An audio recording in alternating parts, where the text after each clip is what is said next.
Last week we had the 2023 Game Awards, and as much as I wanted to watch this train wreck, I just couldn't bring myself to do it. It's like watching a 4 hour long commercial. The thing was just full of shills and non-stop cringe moments. I even tried watching Dr. Disrespect's stream of it, where he's just ripping them up at every chance with his incredibly sharp wit. But even with the good doctor, it was not palatable. But in any case, what I want to talk about today is the game of the year, and I don't think there were any surprise here.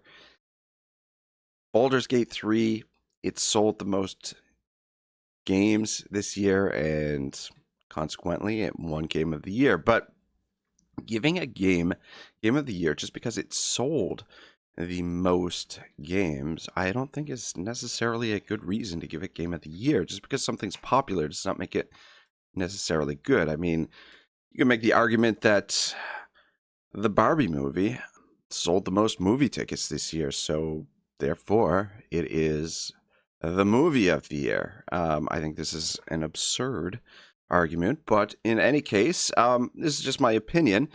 Now, my subjective view of this is that definitely Baldur's Gate 3 is not the game of the year.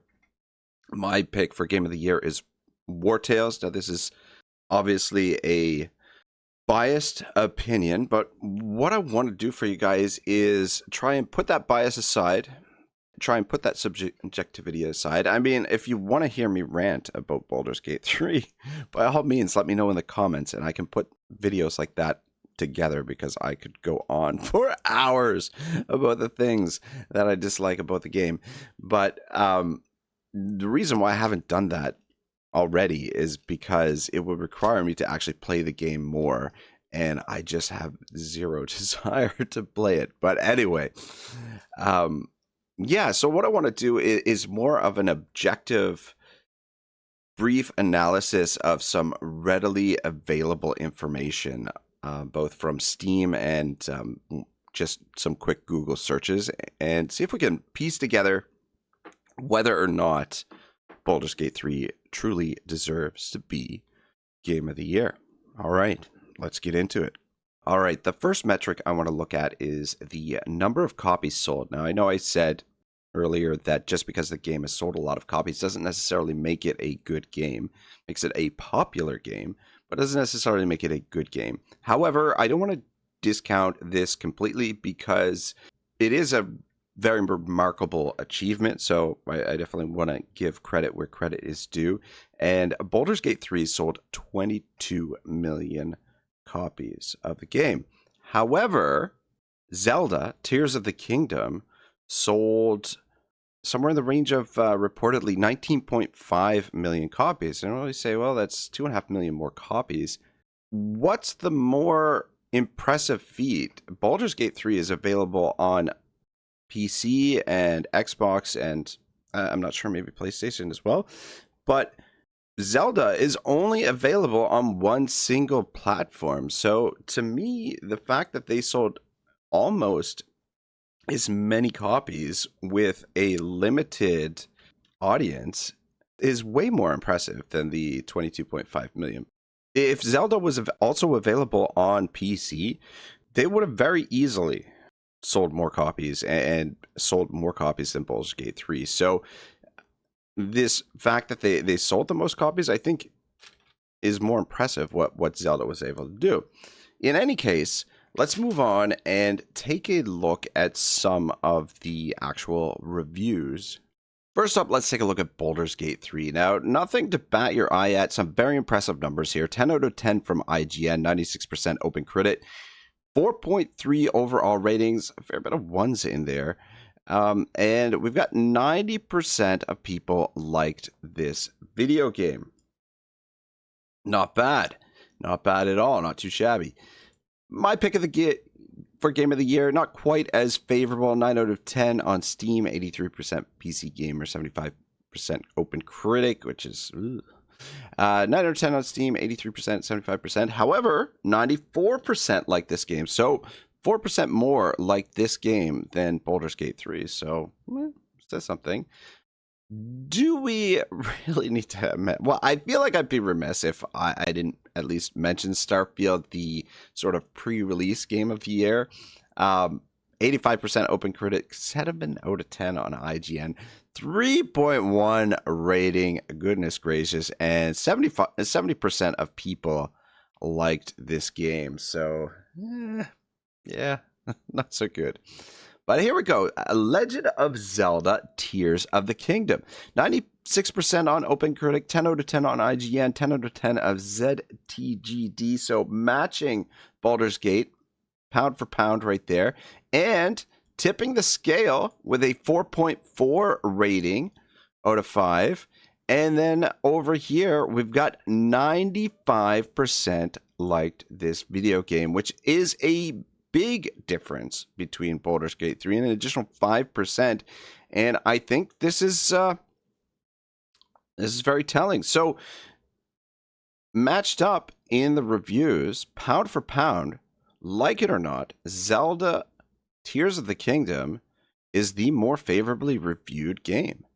And then we're going to talk about this game a little bit later on in more detail, but the unsung hero of the year, Dave the Diver, 10 out of 10 on Steam, 90% on OpenCritic, 9 out of 10 IGN, 97% liked this game out of the Google users, which, dang, only 3% didn't like it.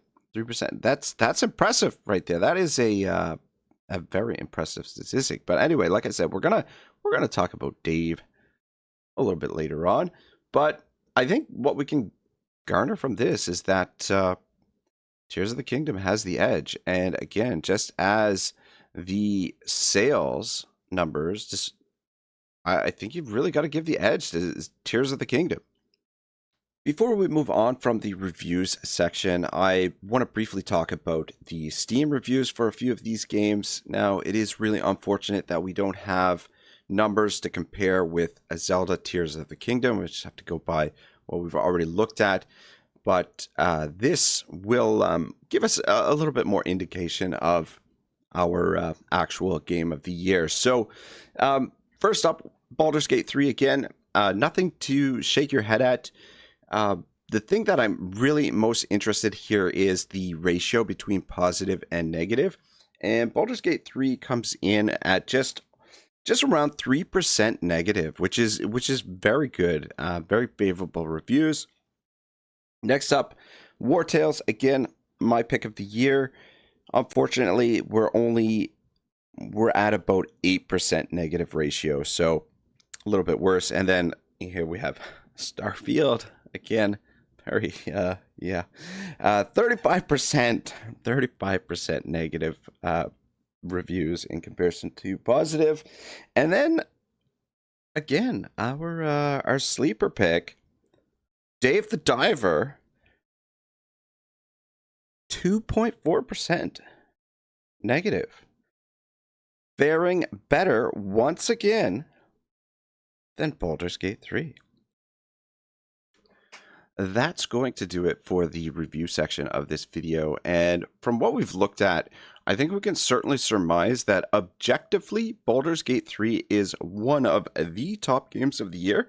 But both Dave the Diver and Zelda Tears of the Kingdom have scored higher in terms of reviews than Baldur's Gate 3. So I think we're kind of forced to maybe admit that Baldur's Gate 3 isn't the game of the year based on that. However, if I haven't convinced you so far, let's ask the players of the game. Let's take a look at the actual global gameplay statistics of Baldur's Gate 3 and see what we can garner from this. All right. Global achievements. Descent from Avernus. So this is the first half an hour of the game, and 10% of people who bought this game said, the hell's with this, I'm done, I've had enough, for whatever reason. Now, You could be like, that's only 1 in 10, whatever. Yeah, 1 in 10 across 22 million is over 2 million people who gave this game the middle finger, ladies and gentlemen. That's ridiculous. All right, moving on. Bedrolls and breakfast. Take 4 long rests in a single playthrough. Adventuring is tiring work. Now, you can go through the game without doing long rests if you want to really sort of minimize what you're doing. The percentage of players that are going to be doing that is going to be very, very small, however. So, bedrolls and breakfast, the time it takes for about 4 long rests, probably like 4 or 5 hours, maybe, tops. And over 30% of the people who bought this game said, hey, this game is not worth 4 or 5 hours of my time. I'm out. I've done enough. And you're like, it's only 3 in 10 or whatever. Yeah, 3 in 10 across 22 million copies. That's over 6 million people who said this game is not worth more than 4 or 5 hours of my time. Yeah. What else have we got here? The plot thickens. This is the achievement you get for moving on to Act 2, which is 1/3 of the game. 1/3 of the game. 50% of people who bought this did not bother to play 1/3 of it. That's 11 million people, folks. All those glowing reviews, only 50% bothered to move beyond the first act. The city awaits. Just over 1/3 made it to the third act. Only 1/3 of the players bothered to play this 2/3 of the way through. And the last thing I'm going to mention as well is the game with, quote unquote, so much replayability. The game that everyone says has got so much replayability. Well, critical hit. Complete the game on tactician mode, 2.4%. And the point I want to hammer home here is that if you complete this game on the regular difficulty and you say to yourself, I want to play this again, wouldn't you want to play it on the higher difficulty and have a little bit more of a challenge, especially considering that all of the encounters in the game are fixed, and once you've played it through once, you have a really clear idea of how to handle each of the encounters. So wouldn't you at least want to up the difficulty and play it on your second playthrough on tactician mode? Only 2.4% people completed this on tactician mode, and I think this is an indication of how much replayability this game actually has. Anyway. All right, let's quickly look at the achievements for Wartales and get a little bit of a comparison. And obviously, this is my pick for Game of the Year. It's not one of the games that was nominated. It's a smaller game, indie developer, whatever. But we see that not a bad number here. 85% finished a contract, which means 85% of players played the game for over an hour, or in around an hour. This is kind of your ballpark of the initial. So a little bit worse, faring a little bit worse than Baldur's Gate 3. So Baldur's Gate 3, maybe I'm being a little bit harsh, or maybe reading a little bit too much into these statistics, but then again, maybe not.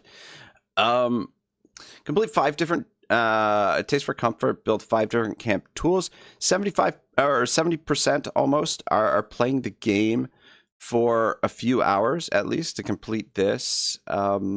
Complete all quests in a region. 54% of players taking the time to complete every single quest in a specific region.